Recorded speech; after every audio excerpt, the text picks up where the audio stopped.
जय श्री राम।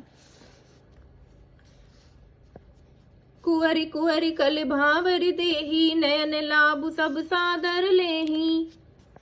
जाई न बरनी मनोहर जोरी, जो उपमा कछु कहो सथोरी। वर और कन्या सुंदर भावरें दे रहे हैं।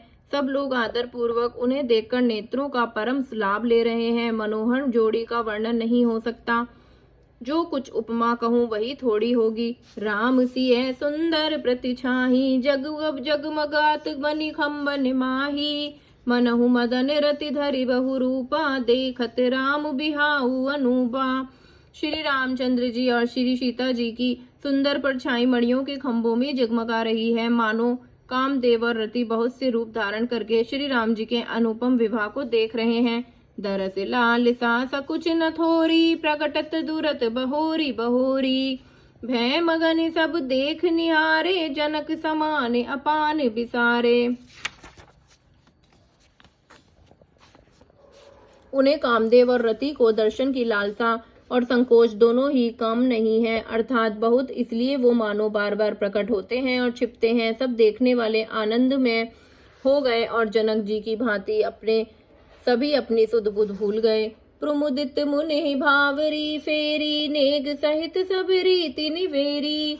राम सिय सिर सिंदूर देही, शोभा कही न जाती विधि के ही।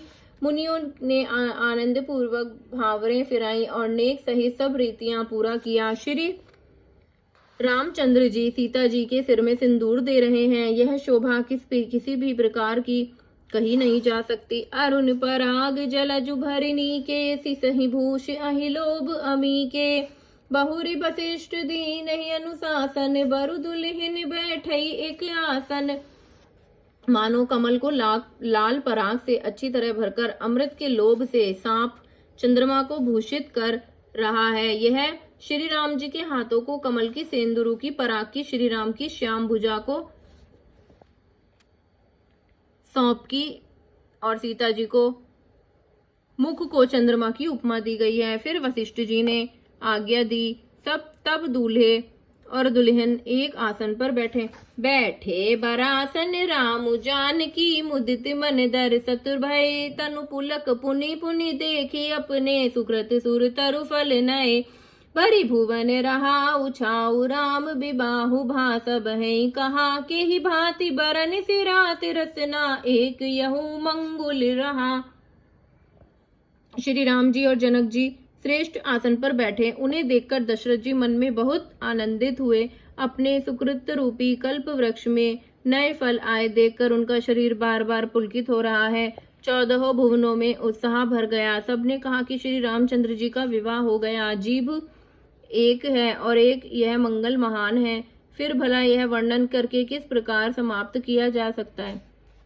तब जनक पाई वशिष्ठ आय, सुब्याह साज सावेरे के। मांडवी श्रुत कीर्ति उर्मिला, कुंवरी लई हाकरि के। कुस के तु कन्या प्रथम जो गुणशील, सुख शोभामयी। सब रीति प्रीति समेत करी, सो ब्याहि निप भर तई दई। तब वशिष्ठ जी की आज्ञा पाकर जनक जी ने विवाह का सामान सजाकर मांडवी जी, श्रुति कीर्ति जी और उर्मिला जी, इन तीनों राजकुमारियों को बुला लिया। कुश ध्वज की बड़ी कन्या मांडवी जी को, जो गुण और शील, सुख और शोभा की ही रूप ही थी, राजा जनक ने प्रेम पूर्वक सब रीति करके भरत जी को ब्याह दिया।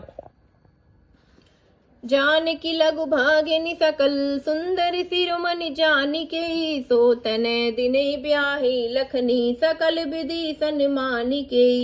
जेहि नाम श्रुति कीर्ति, सुलोचनी सुमुखी सब गुण आगरी। सौदई रिपु सुदनी, भूपति रूप सिल उजार गरी।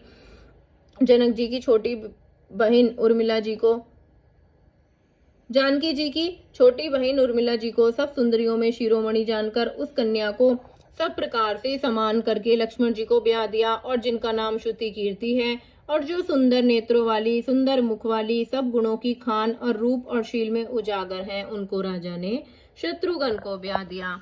अनुरूप बर दुल्हिनी परस पर, लखी सकुच ही हर्षहि। सब मुदित सुंदरता सराहिम, सुमन सुरगन बरषहि। सुंदरी सुंदर बरन है सब, सह सब एक मंडप राजहि, जनु जीव उर चारु अवस्था, विभुन सहित बिराजहि।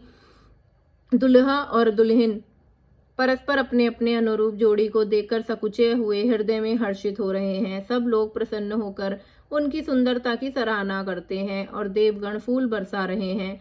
सब सुंदरी दुल्हनें सुंदर दूल्हों के साथ एक ही मंडप में ऐसी शोभा पा रही हैं मानो जीव के हृदय में चारों अवस्थाएं जागृत, स्वप्न, सुषुप्ति और तुरीय अपने चारों स्वामिनियों विश्व, तेजस, प्राग और ब्रह्म सहित विराजमान हो। मुदित अवधपति सकल सुत, बहुदुन समेत निहारी, जनु पाए महिपाल मणि क्रिय नह सहित फलचारी। श्री रामचंद्र की जय। सब पुत्रों को बहुओं सहित देखकर अवध नरेश दशरथ जी ऐसे आनंदित हैं मानो वे राजाओं के शिरोमणि क्रियाओं, यज्ञ क्रिया, श्रद्धा क्रिया, योग क्रिया और ज्ञान क्रिया सहित चारों फल अर्थ, धर्म, काम और मोक्ष पा गए हों। जय जय सीताराम।